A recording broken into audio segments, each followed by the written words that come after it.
money on the stuff you're talking about right now.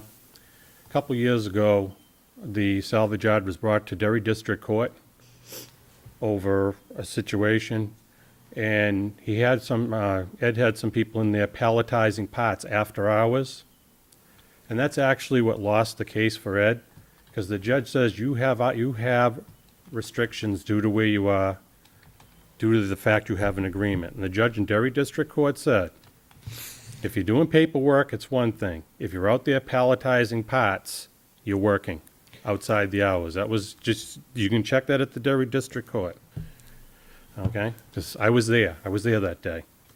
The only reason the town even won, because the town didn't bother to say why there were hours, that it's a grandfathered use in a residential. The judge didn't know that.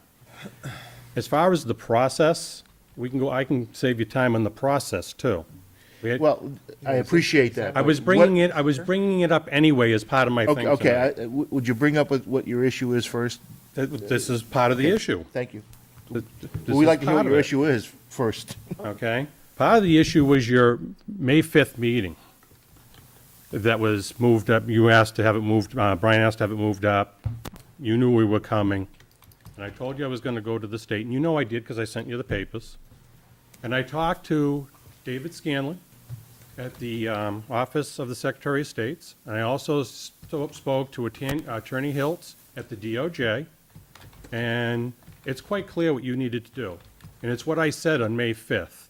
That May 5th meeting you had where you approved the new conditions was illegal. And it was illegal because you didn't have the conditions drawn up when you, what was it, March 31st, or whatever the date was you actually approved the permit. You were going by the old one, knowing that you were, and it's, if you watch the tape, you'll see, that Dave was gonna sit down with Frank and come up with a new set of conditions. Therefore, you didn't have conditions that you approved at that March meeting. You came up with a whole new set of conditions that were not talked about because you didn't know what they were gonna be. You had a general idea on May 5th. That needed to be opened up to a public hearing. RSA 236:116:117. And quite frankly, I find it a little disturbing with the people involved in the town, Dave and certain other people. I did a quick thing of over $400,000 in salaries, and nobody knows what the requirements are. It needed to be reopened up. Marty knows I talked to because I sent Marty one of the letters I got. And Dave Scanlon's comment to me, it's quite clear what needed to be done. He basically wanted to know why you guys were backdoor, not accusing anybody in particular, but why those conditions were backdoored in after the fact. Because they weren't discussed when the license was approved. So basically you're reopening the license with a new set of conditions. One need look no further than what you titled it. It's conditions for the licensing of Ed Dudek. So quite obviously, they have to do with the license. You guys titled it, not me. I don't know why we got to keep spending all this money. The stuff's right there. Look it up. It takes 5 minutes. You guys can read it. 236:116, 236:117. I got copies here. You want them? I'm more than happy to give them to you. Stop spending the town's money on attorneys. Which brings us to the next instance. More wasted money on the town attorney. Also in the May 5th meeting, you had a little discussion on code enforcement. And I was laughing that night because it's a joke. And it's a joke because if you remember, Frank said his job as code enforcement, as compliance officer, try to get people to comply. I don't disagree with that. If you can get somebody to comply, it saves everybody a lot of trouble. And that you need written complaints. Okay? Well, I've done written complaints and never got answers back. I've discussed it with a few of you on this board. So, in June, Frank gets a complaint, and I can't verify this, but he said he got 4 phone calls on me.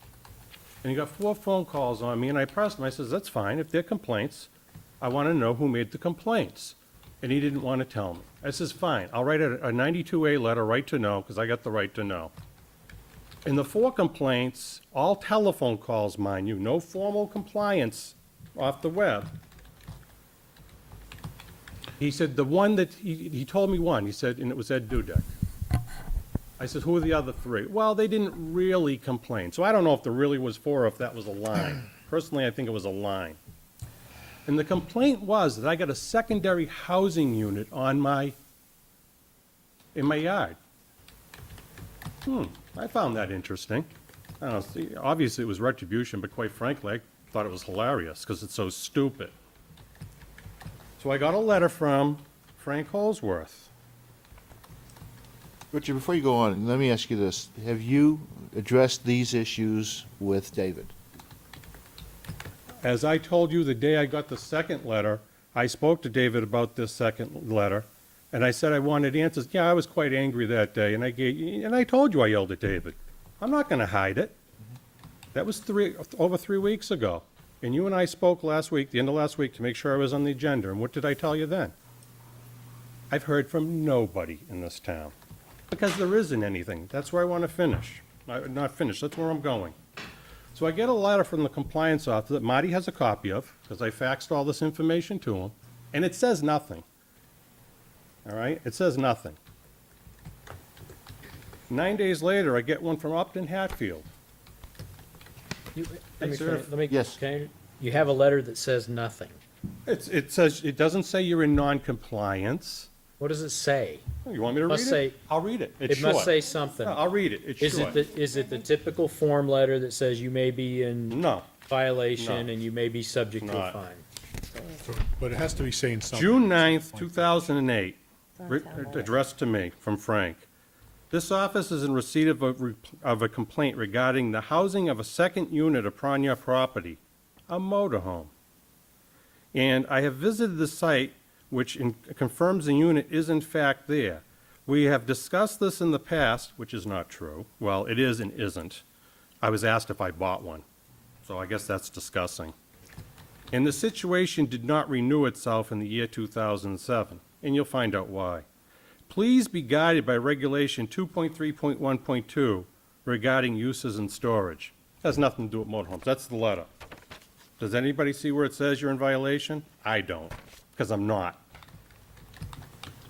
Now, remember, when he said he tries to get people to comply, he works with them, and by law, you're supposed to have 30 days notice, let him 30 days to do it and all that, which I never got because there is nothing. All right, so much for we work with people. Then I get this letter from Upton Hatfield, and this is good because I spoke to the attorney who wrote this, and when we got done, he says, don't even listen to, that letter means nothing because it's totally wrong. Great attorneys we're paying for, by the way. And Marty knows this because I spoke to Marty after I spoke to the attorney. Just a quick question, what's the date of the first letter you The received? first letter is dated 6/9. The envelope it was mailed out on the 9th also, And that's the one from Frank? from Frank. And when did the letter from the lawyer arrive? 25th, Of June, which would be what, 15, 16 days later? okay. Now, mind you, never told him in violation or anything. Here's the certified letter. Ari Motorhome. Now, just so you know, this is a Class A 34.5-foot Class A motorhome. You know, you get in and drive, a registered motor vehicle. I've seen your motorhome. You've seen it in my house. Owned by my father. Okay? Please be advised that this office represents the town of Londonderry and that we have been asked to send this letter to notify you that you're in violation of the town zoning ordinances. Of course, I'm not, because there isn't any. It has been reported that a motorhome/mobile home, it's not a mobile home, because if it was a mobile home, that's totally different, is parked on your property, which is currently being occupied by one or more people on a regular basis. Yeah, my father, who owns it, who's up here visiting. I guess I should tell my 72-year-old father that you can't visit your grandkids. This is not the first time this activity, however, as town records indicate that a motorhome/mobile home has been parked on your property and occupied during the summer months dating back to 2003.